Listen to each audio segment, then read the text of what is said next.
언약의 표징 할례, 언약의 표징 할례라는 제목으로 하나님 말씀 함께 나누실 때 우리 가운데 은혜가 있기를 소망합니다.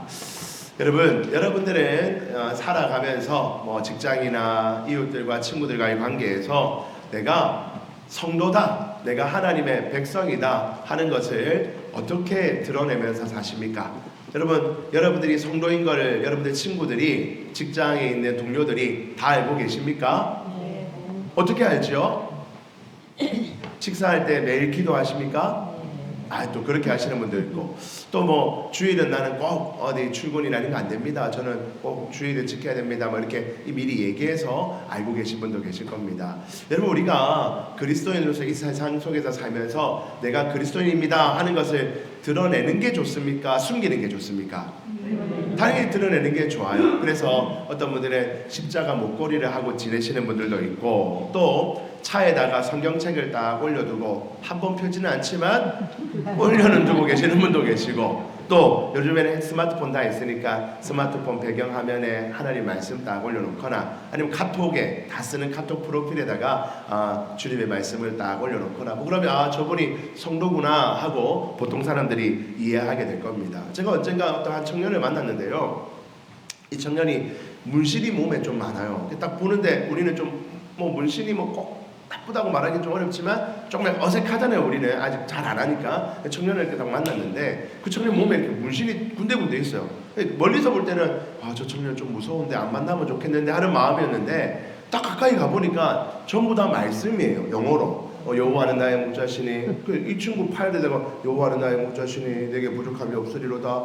여기 엉덩이 이쪽에, 남자입니다. 엉덩이 이쪽에 보자니까 보여주니까 여기도 보니까 성경 구절을 쫙 이렇게 문신해놓고, 왜 했어요? 하니까 자기가, 이 친구는 이제 외국에 좀 살다 왔는데 왜 했어요? 물어보니까 내가 예수 믿는 거를 누가 보더라도 다 보이게 하기 위하여 그렇게 했다는 거예요.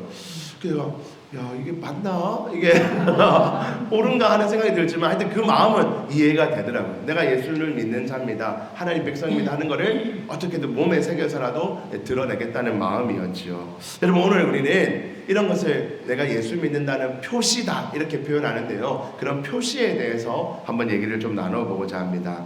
우리가 계속 보고 있는 이 창세기에 보면 17장에서 하나님은 99세 된 아브라함을 찾아오셨습니다. 아브라함은 86세의 애굽 사람 여종이었던 하갈을 통해서 얻은 이스마엘을 한 10몇 년 동안 유일한 내 아들이다 하면서 이 하갈로 인하여 만족하고 이 이스마엘로 인하여 만족하며, 내가 이제 이 아들 하나 잘 키워서, 종을 통해서 낳은 아들이지만 내가 이 아들 하나 잘 키워서 기쁘게 살겠다 하는 마음으로 살고 있었죠. 그런데 하나님이 아브라함을 찾아오십니다. 아브라함아, 그거 완전한 거 아니야. 그거 내 뜻과 옳은 거 아니야. 네가 여종을 통해서 낳은 아들, 그걸로 네 인생이 끝이 나는 거, 나 그걸로 네 인생을 만들지 않았어. 너는 아들을 낳을 것인데 여종이 아니라 너의 아내, 너보다 10살 어리지만 이미 벌써 나이가 많이 든 너의 아내를 통해서, 그 아내가 경수가 끊겼어도, 그 아내가 더 이상 인간적인 방법으로는 임신하기가 어렵다 할지라도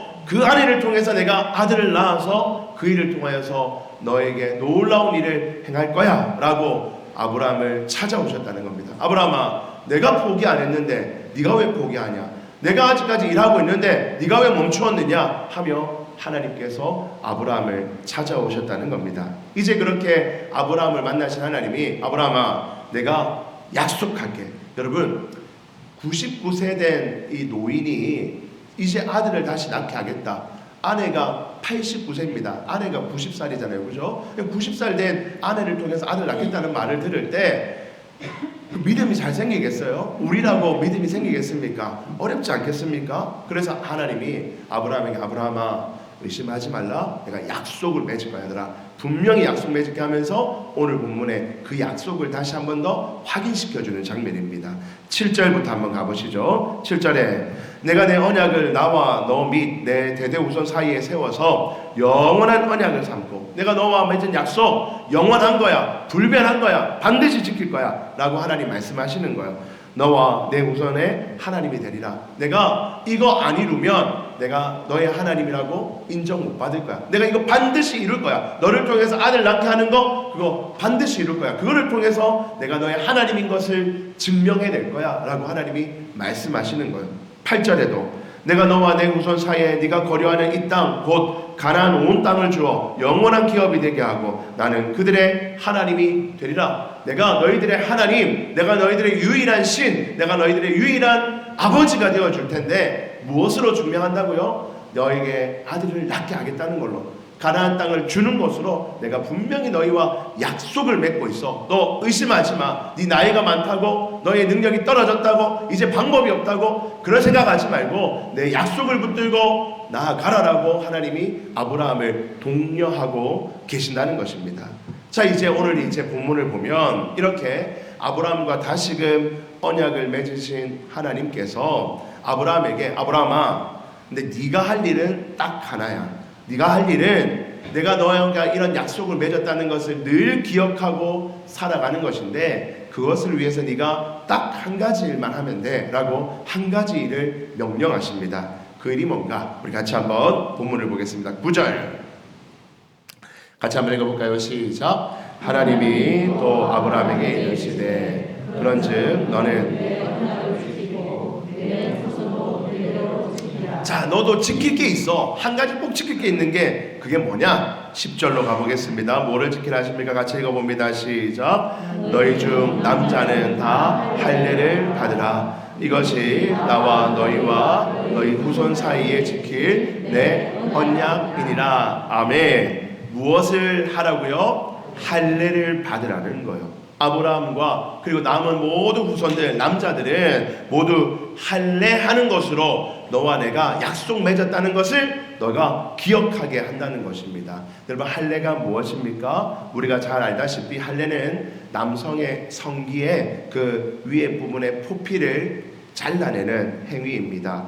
여러분, 지금이야 뭐 어릴 때 다 수술을 통해서 그렇게 하지만 그 당시만 해도 마취도 없고 뭐 위생도 잘 안 된 상황에서 그거 하는 일을 참으로 위험하고도 어렵고도 아픈 일이었겠죠. 그런데 하나님께서 이 이스라엘 백성들에게 그 일을 행함을 통하여서 이제 그것을 통해서 너와 내가 하나님과 백성으로, 아버지와 자녀로 관계 맺었다는 것을 확인하는 절차로 네가 그 일을 행하라고 하나님이 명령하시는 것입니다. 여러분, 11절에 다시 보시죠. 너희는 포피를 베어라. 성기의 포피를 베어라는 겁니다. 이것이 나와 너희 사이에 무엇이라고요? 언약의 표징이다. 여러분, 표징이라는 말이 우리 좀 어렵잖아요. 근데 좀 거꾸로 바꿔보면 뭐죠? 증표. 우리가 사랑하는 사이끼리 여보, 내가 당신을 영원히 사랑하겠습니다 하면서 뭐를 주지요? 뭐를 주죠? 꽃반지 같은 거. 뭐 길에서 이렇게 해가지고 꽃반지 주면 되는 거예요. 꽃반지. 네, 뭐 이런 거 주면 됩니다. 가방. 내가 당신을 진짜 20년 동안 나를 위하여 결혼해서 헌신해도 수고해줘서 저도 곧 20주년이거든요. 아내랑. 선물 준비하고 있어요. 다이소 가가지고 좋은 거 사서 다이소 가방 3개 정도 제가 딱 주면서 여보, 이거는 교회 갈 때 쓰고 이거는 농로 갈 때 쓰고. 멋지지요? 이게 증표, 표징이에요. 증표. 내가 당신을 사랑한다, 영원히 함께한다, 우리 함께 합시다 하는 증표로 뭔가를 줄 때 우리 뭐 반지도 하고 뭐 선물도 하고 그렇게 하죠. 여러분, 이 할례라는 게 뭐라고요? 언약의 증표, 언약의 표징이라는 거예요. 언약을 네가, 너와 내가 우리 하나님 아버지와 우리가 하나님과 백성으로서 약속 맺었다는 표시가 무엇이냐? 바로 이 할례라는 것입니다.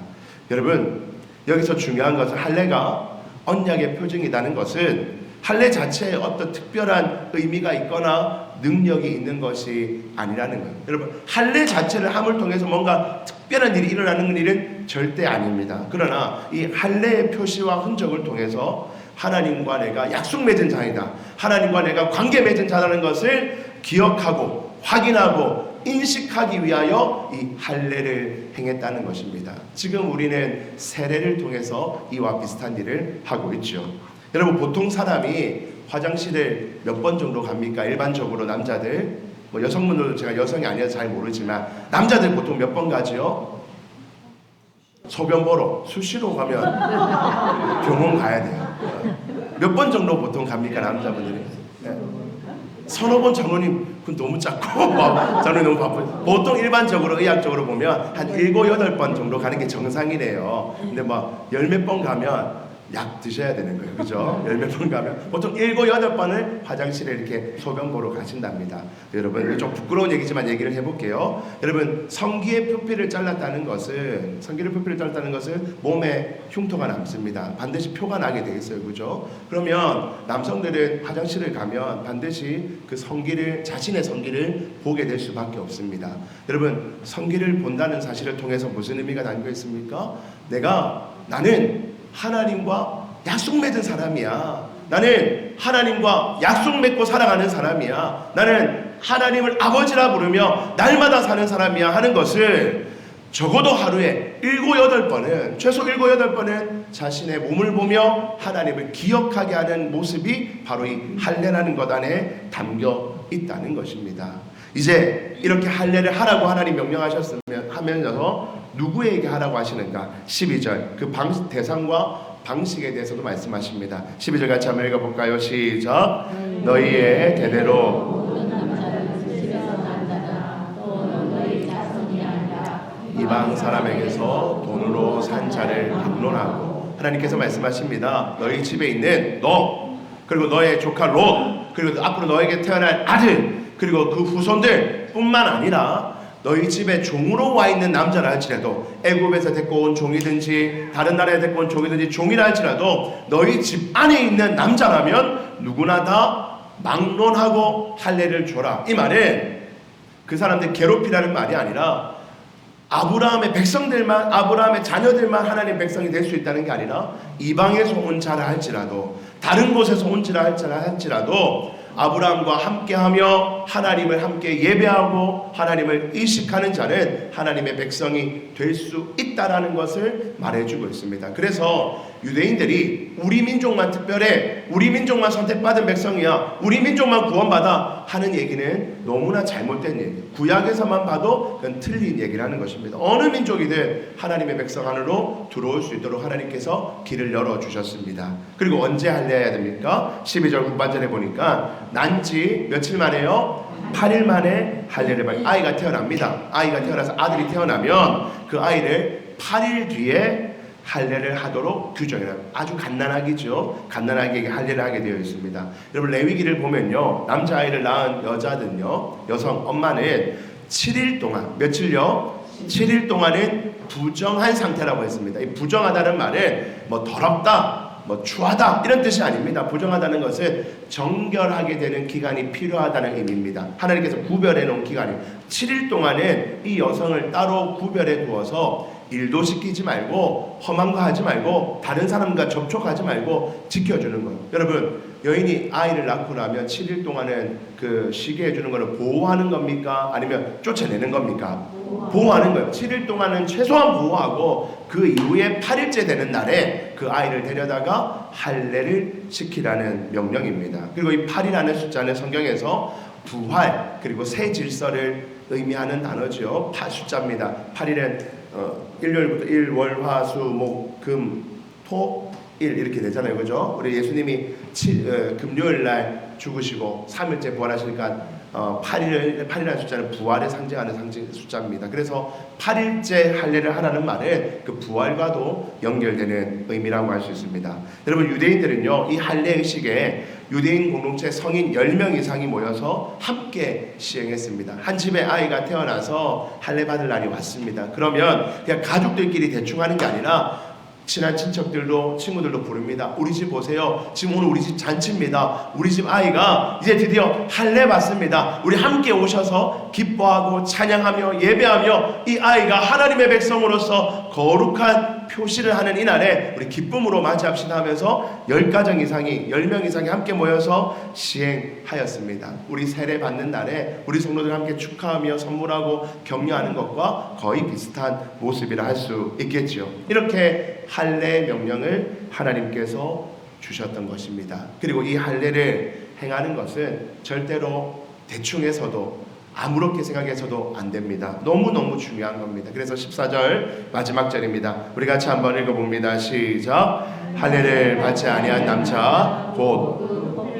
되지 아니하는 자는 백성 중에서 끊어지리니 그가 내 언약을 배반하였음이니라. 아멘. 할례를 받지 않은 자는 백성 중에서 끊어지리니 내 언약, 그 약속을 깨어버렸기 때문에, 배반하였기 때문에 내 백성에서 끊어진다 라고 엄중하게 하나님이 아브라함에게 명령하시며, 이제 아브라함을 비롯한 모든 하나님의 백성들은 할례 받도록 명령해 주셨습니다. 여러분, 신약 백성인 우리는요, 지금 할례를 합니까 안 합니까? 해야 돼요 안 해야 돼요? 자신 있게 말씀하시죠. 해야 될까요 안 해도 될까요? 해야 된다고요. 그럼 저희 아들 아직 안 했는데 잘못된 겁니까? 너무 내밀한 얘기를 제가 해서 죄송합니다.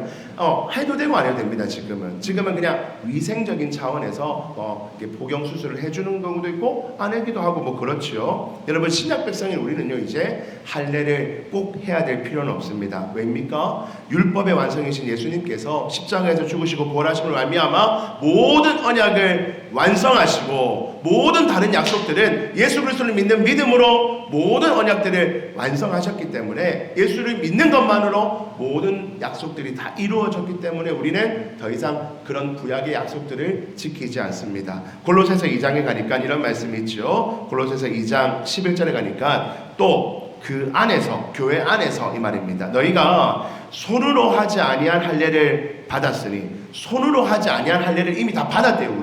우리 교회 공동체는 손으로 하는 할례, 우리가 손으로 되어서 아브라함 시대 때부터 쭉 백성들이 했던 그 손으로 하는 할례를 우리는 손으로 안 한 할례, 직접 손 안 댄 할례를 우리 이미 다 받았습니다. 어떤 게 할례입니까? 곧 육의 몸을 벗는 것이요, 육신에다가 뭔가 표시를 내는 할례가 아니라 그리스도의 할례, 예수 그리스도의 할례를 받았대요. 그게 무슨 의미인가? 12절 같이 한번 읽어봅니다. 시작. 너희가 세례로 그리스도와 함께 장사되고 또 죽은 자들 가운데서 그를 일으키신 하나님의 역사를 믿음으로 말하라. 그 안에서 함께 일으키심을 받았느니라. 아멘. 너희가 세례 받음으로, 이제 우리는 세례로 그 모든 것을 대체합니다. 세례로 내가 하나님 백성됨을 보여주지요. 세례로 그리스도와 함께 장사되고 죽은 자 가든 가운데서 그를 일으키신 하나님의 역사를 믿음으로 말미암아 우리가 다시 일어나기 때문에, 이제 우리는 육신의 몸에다가 해왔던 그 할례를 이제는 안 해도 됩니다. 율법적인 마음으로 하는 것은 오히려 옳지 않습니다. 예수님이 완성하신 믿음의 법을 우리가 인정하지 않고, 나는 예수님도 믿지만 할례도 의식적으로 할래, 그건 옳지 않습니다. 예수님을 우리가 믿는 것으로 모든 것이 완성되었기 때문에 이제는 할례를 할 필요가 당연히 없는 것이죠. 그렇다면 여러분, 이제 이 오늘 본문 말씀, 할 필요도 없는 이 할례 얘기를 목사님 왜 하신 겁니까? 왜 이거 꼭 해야 되는 건가요? 할례가 주는 의미, 메시지는 우리가 가지고 있어야 됩니다. 이 할례 의식이 주는 영적 교훈이 있다는 것입니다. 우리 세 가지 정도로 빠르게 우리 할례가 주는 영적 교훈을 함께 나누어 보고자 합니다. 첫 번째입니다. 같이 한번 읽어봅니다. 시작. 하나님이 생명의 주관자이심을 늘 고백해야 합니다. 아멘. 첫 번째로 할례가 주는 영적 교훈은 우리 하나님이 우리 생명의 주관자이심을 고백하게 하는 것이 할례라는 의식이라는 것입니다. 여러분, 남성의 성기의 포피를 자른다는 것은 사실 실제적인 의미는 그 성기의 모든 부분을 자른다는 의미가 담겨져 있습니다. 여러분, 지금 아브라함과 하나님과 약속 맺는 것 중에 중요한 것 중에 하나가 아들 낳게 해주겠다는 거잖아요. 여러분, 아들은 어떻게 생깁니까? 남성과 여성의 관계 맺음으로 통해서 일어나죠. 그러니까 성기가 너무 중요한 역할을 할 수밖에 없는 겁니다. 그러면 우리 하나님께서 성기의 기능을 강화해 주신다든지 성적인 능력을 강화해 주신다든지 그렇게 해주시는 것이 아니라 오히려 성기의 포피를 자름을 통해서 그걸로 네가 생명을 유지하는 게 아니야. 그걸로 네가 아들 낳는 거 아니야. 그 능력으로 네가 너에 있는 육신의 능력으로 뭔가 해내는 게 아니고, 내가 오히려 그걸 잘라버림으로 말미암아 나의 능력으로, 나의 힘으로 너에게 아들을 주겠다라고 하나님이 약속해주는 차원이 이 할례라는 의식 안에 담겨져 있다는 것입니다. 사랑하는 성도 여러분, 우리 하나님이 우리의 생명의 주관자이신 줄 믿으시기를 주님 이름으로 축복합니다. 우리의 나고 죽고 살아가는 그 모든 것이, 우리 생명의 모든 것이 하나님의 손에 달려 있다는 것이 이 할례가 주는 영적인 교훈이라는 것입니다. 세상의 많은 사람들은 생명에 관하여, 인생에 대하여, 행복에 대하여 자신들이 가지고 있는 어떤 방법과 능력과 스킬을 가지고 온갖 것을 하며 살아가지만, 우리 하나님의 백성은 할례 의식을 통하여서 우리의 생명이 하나님의 것이고 생명이 하나님의 것이라면 우리의 인생의 모든 것이 하나님의 주권하에, 하나님의 다스림 안에 있다는 사실을 인정하는 것이 바로 할례가 주는 영적인 교훈이라는 것입니다. 역대상 29장 12절 말씀, 우리 귀한 말씀인데요, 우리 같이 한번 담대하게 선포하며 읽어봅니다. 시작. 부와 귀가 주께로 말미암고 또 주는 만물의 주제가 되사 손에 권세와 능력이 있사오니 모든 사람을 크게 하심과 강하게 하심이 주의 손에 있나이다. 아멘. 여러분, 암송해 두면 너무나 귀한 말씀인 것 같습니다. 잘 보세요. 부와 귀가, 부하게 되는 것, 귀하게 되는 것이 다 주님으로부터 말미암는 것입니다. 만물의 주제가, 만물의 모든 주권이, 만물의 모든 주인이 주님이라는 겁니다. 주님의 손에 권세와 능력이 있어서 주님이 우리 삶 가운데 역사하시고 주님이 우리 가운데 만드시고 우리 가운데 함께 하시면 모든 사람을 크게 하심과 강하게 하심이 주님의 손으로 말미암아 이루어진다는 것이 이 말씀의 내용입니다. 사랑하는 성도 여러분, 할례는 무슨 의미입니까? 나의 생식 기능을 잘라버림으로 말미암아 우리의 생명의 모든 것이 하나님께 달려 있습니다. 내 생명이 하나님께 달려 있다면 우리 인생의 모든 것이 하나님으로 말미암습니다. 하나님이 우리 가정 가운데 함께 하시고 하나님이 우리 가정 가운데 역사하시면 하나님이 우리 가운데 놀라운 은혜의 일들을 행하실 줄 믿습니다. 우리 가정에 경제적인 어려움이 있습니까? 내가 한 푼 두 푼 모으고 잘 살고 하는 거 중요하죠. 그러나 때로 하나님 앞에 내 인생의 전부를 드리는 마음으로 올려드릴 때 하나님이 내 인생을 다스리시고 우리 가정의 경제를 책임지시고 우리의 가정의 인생을 인도하신다는 믿음의 고백이 어쩌면 여러분의 삶을 더욱더 윤택하게 하고 평안하게 하실 줄 믿습니다. 병원을 가야 되죠. 우리 아프면 병원 가야 됩니다. 그러나 이 약, 저 약, 이 병원, 저 병원 열심히 가는 것도 중요하지만 그것보다 더욱더 중요한 것은 하나님이 내 생명의 주관자인 줄 믿고 하나님 앞에 나와 엎드리고 기도하고 하나님 내 생명을 맡깁니다라고 담대히 선포하며 나아갈 때 주권자 되신 하나님께서 우리의 몸을 회복하게 하실 줄 믿습니다. 할례를 행한다는 것은 그 믿음을 내 몸에 표시하는 거예요. 우리 모든 성도들도 이 할례가 주는 영적 교훈을 가지고 여러분들의 인생의 모든 것이 주님 손에 달려있는 줄 믿고 주님께 인생을 맡겨드리는 믿음의 백성 되시기를 주님 이름으로 축복합니다. 두 번째입니다. 우리 같이 한번 읽어봅니다. 시작. 언제나 하나님을 의식하는 삶을 살아야 합니다. 두 번째로 할례 의식이 주는 교훈은 언제나 하나님의 백성은 하나님을 의식하며 사는 삶을 살아야 된다는 거예요. 말씀드렸다시피 할례는 남성의 성기 표피를 자른 것으로 남성이 그 소변을 볼 때마다 어쩔 수 없이 보게 될 수밖에 없습니다. 그것을 통해서 내가 매일매일 난 하나님 백성이야, 난 하나님 자녀야, 다른 사람에게는 안 보여줘도 되지만 나에게는 스스로 늘 확인하면서 난 하나님 백성이지 하는 것을 확인하는 것이 할례라는 의미가 담겨 있다는 것입니다.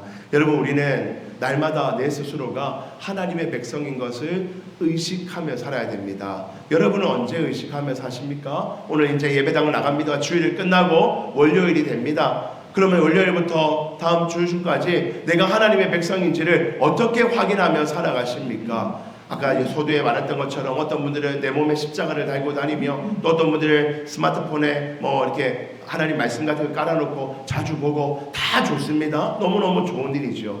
그런데 여러분, 우리가 그렇게 보고 내가 하나님의 백성을 확인하고 하는 것이 너무 중요한데 정말 중요한 것은 하나님이 내 하나님이다, 하나님이 내 아버지다, 하나님은 나의 주권자라는 사실을 우리의 마음과 몸과 생각을 다하여 늘 의식하며 사는 것, 그것이 너무나 중요하다는 것입니다. 하나님은 우리가 그렇게 살기를 원하십니다.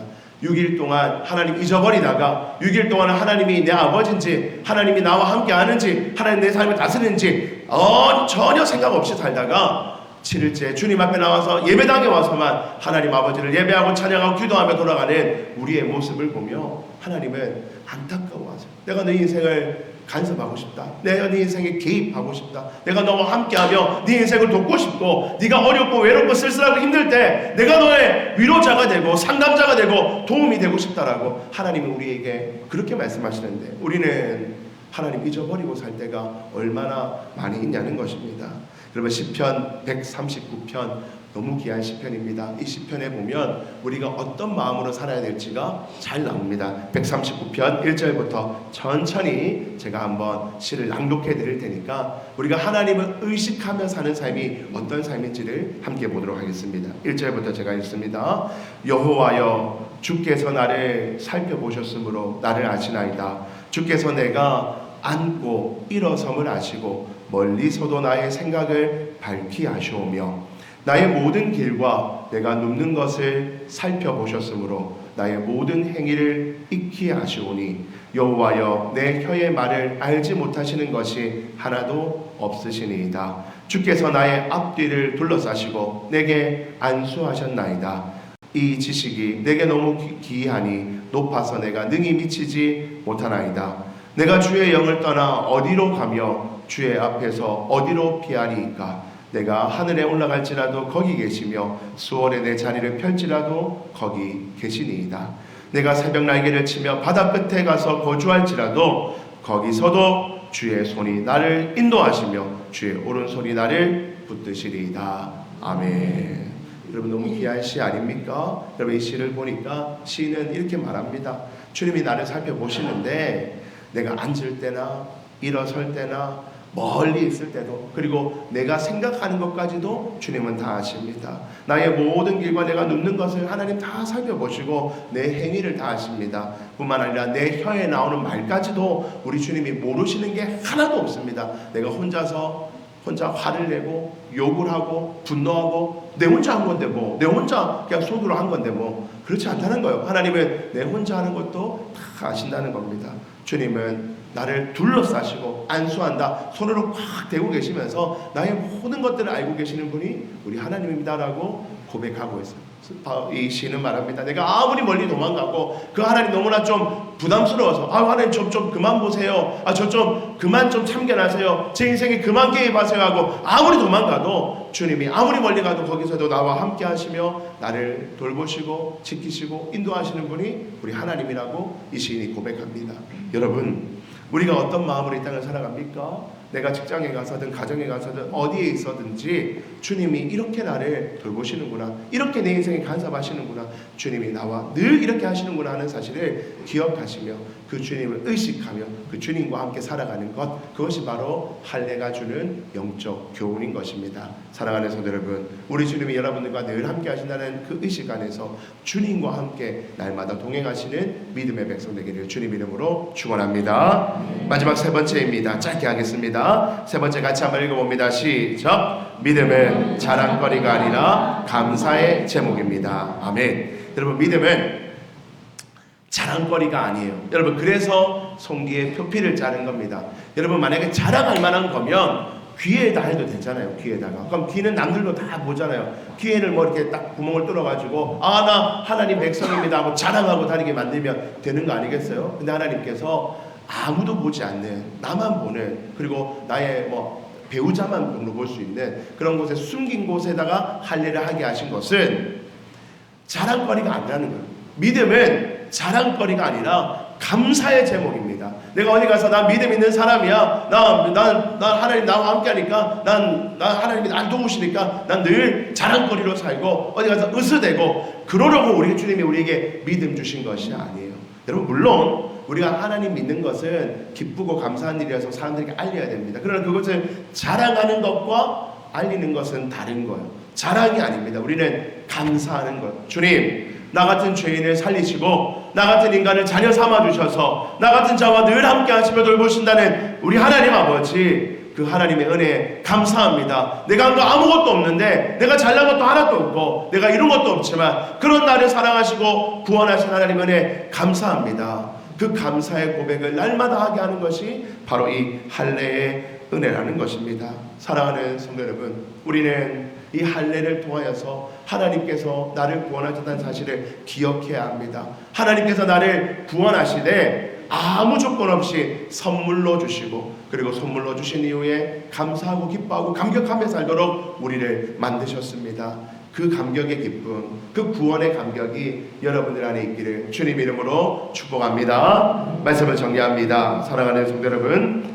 할례는 언약의 표징으로서 우리에게 주신 하나님의 은혜가 있습니다. 그 할례를 통하여서 우리는 날마다 우리의 몸에 할례하는 것이 아니라 이제는 예수 그리스도를 믿음을 통하여서 우리가 그 할례를 대체받습니다. 그러나 할례가 주는 영적인 교훈들, 생명의 주관자이심을 늘 기억하고 하나님을 의식하며 날마다 살아가며, 그리고 날마다 내가 가지고 있는 이 믿음은 자랑거리가 아니라 감사의 제목인 줄 알고 하나님의 백성으로서 언제나 하나님과 함께 동행하여 하나님의 은혜가 여러분의 삶에 가득하게 되기를 주의 이름으로 축원드립니다.